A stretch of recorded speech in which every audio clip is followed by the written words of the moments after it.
মৌলবাদ বলে যদি কোনো মুসলমান গালি দেয়, ভাবতে হবে ওরা আরেকটা এজেন্ডা বাংলার জমিনে কায়েম করতে চায়। আমার বিধানকে বাদ দিয়া অন্য বিধানকে যারা মানবে, দিল্লির জিকির করবে, রাশিয়ার জিকির করবে, আমেরিকার জিকির করবে। আমাদেরকে বলেছিল আমরা নাকি সন্ত্রাসী, আমরা নাকি মানবতা বিরোধী অপরাধী, আমরা নাকি যুদ্ধাপরাধী, আমরা নাকি ধর্ষণকারী। এরকম করে আলেমদেরকে বিভিন্ন অভিযোগে অভিযুক্ত করার জন্য চেষ্টা করেছে, মৌলবাদ বলে গালি দিয়েছে। সেই মৌলবাদ আবার নতুন করে কেউ কেউ আবার এই শব্দ আনার চেষ্টা করছেন। এই শব্দ কিন্তু পশ্চিমাদের তৈরি করা, ইসলাম বিরোধী শক্তিদের তৈরি করা একটা নাম হচ্ছে মৌলবাদ। মৌলবাদ বলে যদি কোনো মুসলমান গালি দেয়, ও হচ্ছে ইহুদি খ্রিস্টানদের পা চাটা গোলাম।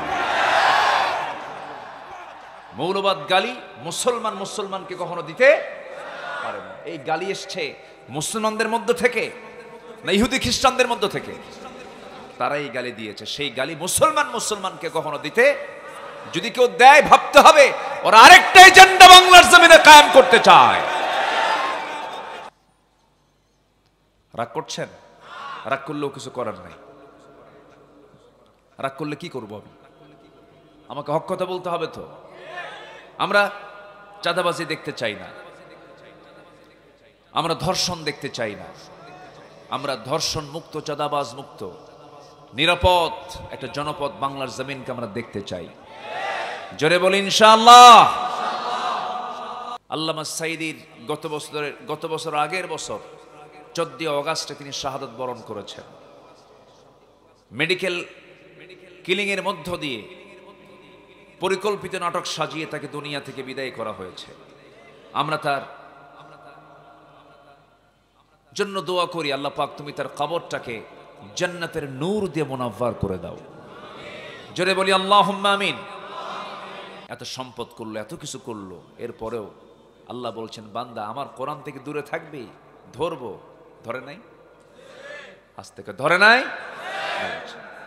আল্লাহ রাব্বুল আলামিন বলেন ومن أعرض عن ذكري فإن له معيشة ضنكا ونحشره يوم القيامة أعمى।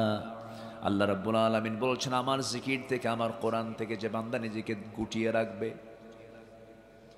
আমার বিধানকে বাদ দিয়া অন্য বিধানকে যারা মানবে, আমার জিকির বাদ দিয়ে যারা দিল্লির জিকির করবে, রাশিয়ার জিকির করবে, আমেরিকার জিকির করবে, আল্লাহ বলছেন আমি তার জন্য দুনিয়ার জীবনকে সংকীর্ণ করে দেব। সে শান্তি পাবে না। টাকা থাকবে, পয়সা থাকবে, কিন্তু শান্তি নাই। আছে? শান্তি আছে? শান্তি আছে?